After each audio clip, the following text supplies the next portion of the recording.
je pense que jusqu'à maintenant, c'est le pays le plus accueillant que j'ai visité pour cette série. Les gens sont incroyablement accueillants. Ils veulent que tu viennes chez eux. Voilà. Tout le temps. Pratiquement tous. Énormément. Et du coup, moi, j'avais un problème qui était l'inverse de celui que j'ai d'habitude. C'est pas que je cherchais quelqu'un qui m'accueille. Je cherchais à choisir la bonne personne. Celle qui allait me raconter des trucs marrants, qui avait un contact qui s'établissait d'une manière un petit peu originale, etc. Donc, c'était inhabituel. Alors surtout, on a profité du Maroc pour faire un voyage de presse. Alors un voyage de presse, ça veut dire qu'on a emmené des journalistes sur le tournage. Alors, il est bien évident que dans le cas d'une série comme J'irai dormir chez vous, c'est un peu contradictoire de partir avec des journalistes alors que le thème de l'émission c'est de partir tout seul et de se faire inviter chez les gens. Mais on s'est dit qu'au Maroc, c'était l'endroit où on pouvait faire ça. Donc ils sont venus 2-3 jours. Il y avait 6 journalistes et un photographe. Et parce que je me doutais que dans la Médina de Fès, où il y a quand même vraiment beaucoup de monde, on passerait un petit peu plus inaperçu. C'était quelque chose qui était plus faisable. Et puis surtout, il y avait une très bonne idée.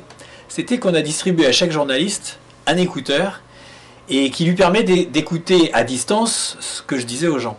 Et ça, c'était très important parce que si des journalistes sont juste à côté de moi et que je commence à prendre contact avec quelqu'un, ça ne va jamais fonctionner. C'est pas possible que ça marche. Il n'y aura rien d'authentique.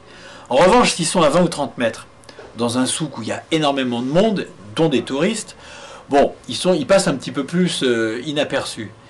Et en même temps, c'était vachement intéressant pour eux parce qu'ils voyaient en temps réel comment moi j'arrivais à établir le contact ou comment éventuellement je me faisais rembarrer. Bon, c'est pratiquement pas arrivé au Maroc, mais c'était beaucoup plus piquant, pétillant, parce qu'on ne savait pas ce qui allait se passer.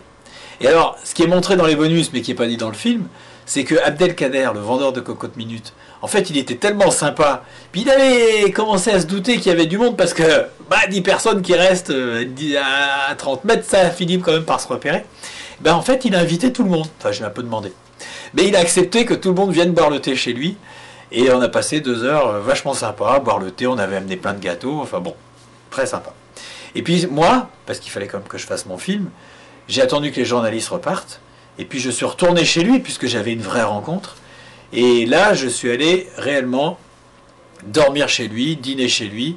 Et je garde effectivement un très très bon souvenir de tout ça. Et c'est ensuite seulement que je suis parti dans le sud. Alors cette petite entorse à la règle de J'irai dormir chez vous, qui est d'être toujours tout seul, il fallait bien aussi s'occuper de la promo. Donc voilà, maintenant vous le savez. Et le Maroc reste de toute façon un des épisodes les plus chaleureux et un des pays les plus sympas que j'ai parcouru. Ouais.